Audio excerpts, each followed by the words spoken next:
Please don't forget subscribe to the channel and hit the bell to get notified of new daily videos.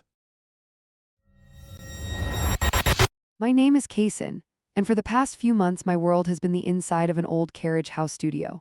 It's tucked behind my aunt's property, a forgotten brick building converted into a surprisingly spacious, if a little dusty, workspace. I'm an animator and I thrive on quiet and long hours, especially with the colossal project I'd landed.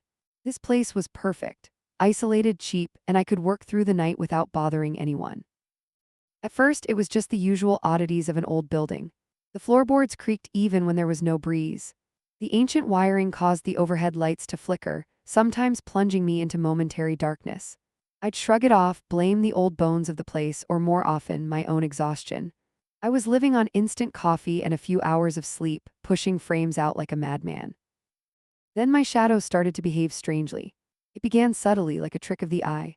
I'd be at my desk, sketching on my digital tablet, and I'd catch a glimpse of my shadow on the wall, just a fraction of a second behind my actual movement. A slight, almost imperceptible lag. Or if I spun around quickly, it would seem to linger on the wall a heartbeat too long before catching up. I told myself it was fatigue, the way your brain plays tricks on you when you're sleep-deprived. The mind is a fragile thing, I reasoned, easily fooled. But it escalated. I'd be hunched over my monitor, focused, and I'd feel a distinct, icy draft only to turn and find nothing. My peripheral vision started picking up movement. Not my own movement reflected, but a separate, independent shift. My shadow in the corner of the room would seem to tilt its head or subtly adjust its stance, always just as I looked away. I started to hear faint scratching sounds coming from the walls when the lights were off, like fingernails dragging across brick, always just outside my direct hearing. My fear wasn't a sudden fright, but a slow, creeping dread, a persistent chill that settled deep in my bones.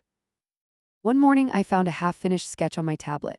It was a dark, unsettling portrait of a figure shrouded in shadow, its eyes burning with a malevolent light. The style was distinctly mine, the brushstrokes identical to my own, yet I had absolutely no memory of drawing it. It wasn't the kind of thing I would ever create. I deleted it, my heart pounding, but a few days later, a similar drawing, even more grotesque, appeared on my physical sketchpad, tucked into the stack of legitimate work. It depicted me asleep on the couch, while my shadow stood over me, looming with a terrifyingly human grin. I was terrified to go to sleep. I set up a motion-activated camera, pointing it directly at the spot on the wall where my shadow was most prominent.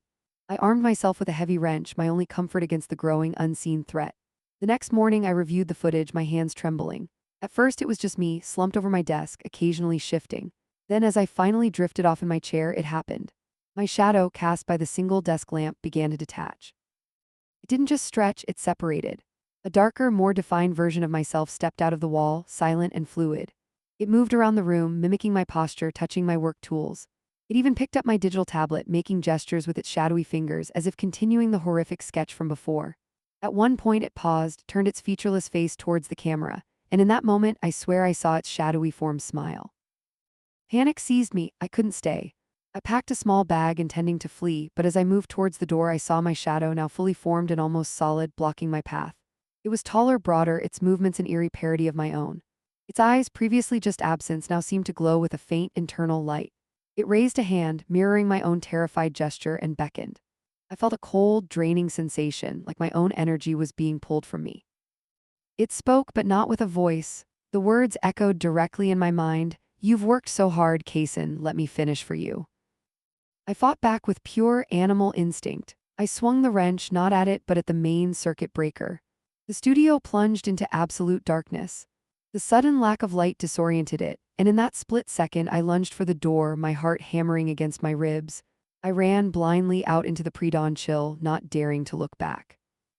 I'm safe now, staying with my aunt, but I can't shake the feeling. I avoid reflective surfaces. I keep every light on all the time. But sometimes, when I'm alone in a brightly lit room, I feel a prickle on the back of my neck. I feel a presence just beyond my line of sight. And sometimes, when I glance quickly at my own shadow, I see a flicker, a subtle shift, a hint of a grin that isn't mine. It's like a part of me is still there, or maybe a part of it is here with me, learning, watching. I don't know if it's truly gone or if it just learned to hide better. Keep your lights on, and for God's sake, pay attention to your own shadow.